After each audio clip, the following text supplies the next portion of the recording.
Students, आज मैं आपके साथ डिस्कस करूंगी जीएसटी की पेमेंट का प्रोसेस क्या होता है कि आप पेमेंट करते हैं ना। अब तो हमने पीछे बना लिए अकाउंट, अब पेमेंट करनी है, ठीक है। तो उसका क्या प्रोसेस होगा, ठीक है, इसको आज हम डिस्कस करते हैं। पेमेंट सिस्टम, तो इसके बीच में हमारे पास 5 हैं topic. Payment procedure under GST. सबसे पहले generation of challan in form GST PMT 06, ठीक है। तो आपको पता ही है, जैसे भी आप कॉलेज में फीस डिपॉजिट कराते हैं तो आप चलान भरते हैं ना, तो आपको पता ही है। तो generation of challan in form GST PMT 06। दूसरे नंबर पर payment on the basis of temporary identification number. यदि आपको टेम्परेरी आइडेंटिफिकेशन नंबर मिला हो उसके बेस पर यदि आप पेमेंट कर देते हैं तब। और दूसरी पर है मैंडेट फॉर्म, ठीक है, ये भी हम डिस्कस करते हैं। और if the CIN is generated and communicated, जब आपने पेमेंट कर दी तो आपका CIN नंबर जनरेट हो जाता है और आपको इन्फॉर्मेशन मिल जाती है। If the CIN is not generated, payment कर दी, जनरेटेड नहीं हुआ है, तब कम्युनिकेटेड, ठीक है। ये 5 चीजें हैं, प्रोसेस है जो मैं आपके साथ डिस्कस करने जा रही हूँ, जीएसटी की पेमेंट से रिलेटेड है। तो सबसे पहले जनरेशन ऑफ चलान। चलान की जनरेशन कैसे करें फॉर्म जीएसटी पीएमटी 06 के अंदर।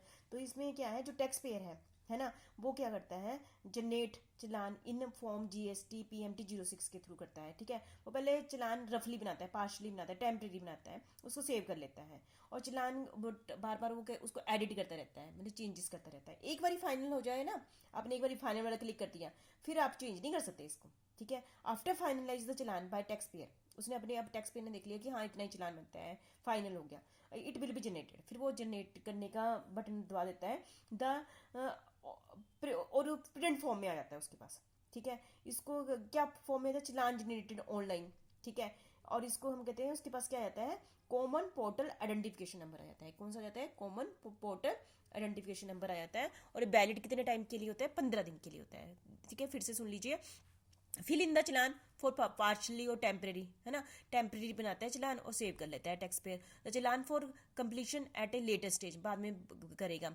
एडिटेड ओनली बिफोर फाइनल, वो बार बार एडिट करता रहता है ना, चेंजेस करता रहता है फाइनल करने से पहले। आफ्टर फाइनलाइज, है ना, फिर उसके बाद उसमें चेंजेस नहीं कर सकते। वंस जनरेटेड, क्या, CPI common portal identification number जब ऐसे जनरेट हो जाता है तब IT can not be modified and CPI, है ना। तो ये मॉडिफाइड नहीं होगा IT, है ना। और ये वैलिड कितने दिन तक के लिए होगा, 15 दिन के लिए कि होगा, क्या 15 दिन के लिए वैलिड होगा। कॉमन पोर्टल आइडेंटिफिकेशन नंबर जो कि जनरेट हो गया है चलान के साथ, ये 15 दिन के लिए आपके लिए क्या होगा, वैलिड होगा, ठीक है। दूसरे नंबर पर है हमारा payment on the basis of temporary identification number. ये तो था ना, पहले पहले आपने पेमेंट किसके बेस पर, ये कॉमन पोर्टल आइडेंटिफिकेशन नंबर के थ्रू की। दूसरा, या फिर आपने पेमेंट की है if any payment required to made by person who is not registered, जो रजिस्टर्ड नहीं है। दूसरा टॉपिक क्या है, यदि कोई पर्सन रजिस्टर्ड नहीं है under the act, shall be made on the basis, वो कैसे पेमेंट कर रहा है, टेम्परेरी आइडेंटिफिकेशन नंबर के थ्रू पेमेंट कर रहा है, ठीक है। तो पहले वाले CPIN के थ्रू कौन कर रहा था, जो रजिस्टर्ड था, ठीक है। और जो टेम्परेरी आइडेंटिफिकेशन नंबर के थ्रू कौन कर रहा है, जो रजिस्टर्ड नहीं है। मैंडेट फॉर्म, मैंडेट फॉर्म मतलब क्या है, where the payment is made by NEFT, यदि पेमेंट किसके थ्रू कर दी गई है, नेफ्ट के थ्रू कर दी है, RTGC जैसे बोला ना, ऑनलाइन पेमेंट कर दी है। The challan and same shall be submitted to bank from where the payment is to be made. The mandate form shall be valid for a period of 15 days from the date of generation of the challan. Challan के तो पिछले पहले topic में बता दिया कि आपने payment कर दी है नेफ्ट RTGS की तरह, तो 15 दिन तक वैलिड होता है क्या, CPIN नंबर, ये हमने पहले डिस्कस कर लिया है। दूसरा लास्ट हमारा, इफ CIN जनरेटेड, है ना, CIN कॉमन पोर्टल आइडेंटिफिकेशन यदि क्या है, जनरेट हो गया और कम्युनिकेटेड भी हो गया। कम्युनिकेट मतलब जनरेट हो गया और किसको, टैक्स पेयर को बता भी दिया कि आपका CIN नंबर है, ये है, ठीक है, बैंक के द्वारा टैक्स पेयर को बता दिया गया है। और the receipt of CIN from authorise bank, यदि रिसीवर ने रिसीव कर लिया है ना, तो क्या होगा, the amount shall be credited to electronic cash ledger. आपने पहले टॉपिक पढ़ा ना, इलेक्ट्रॉनिक कैश लेजर क्या होगी, क्रेडिट हो जाएगी, उसके अकाउंट में पैसे आ गए, ठीक है।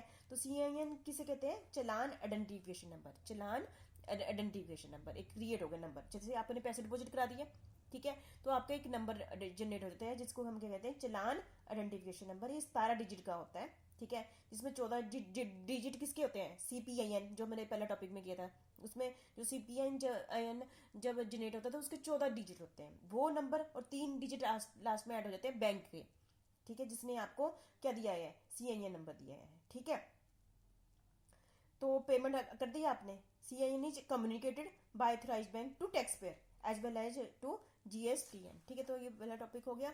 और दो नेक्स्ट है हमारा, इसी से रिलेटेड है, यदि CIN in is not generated and communicated when the bank account of the person concerned, the person making deposit on his behalf, the person क्या करता है डिपॉजिट करता है, और debit but not challan identification number is, यदि CIN number generate नहीं होता है but not communicated to common, communication भी नहीं हो पाती है, तब पर्सन में represent electronic in form GST PMT 07। तो वो कौन सा फॉर्म करता है, ये वाला फॉलो करता है, through the common portal to the bank और electronic gateway through which the deposit was initiated.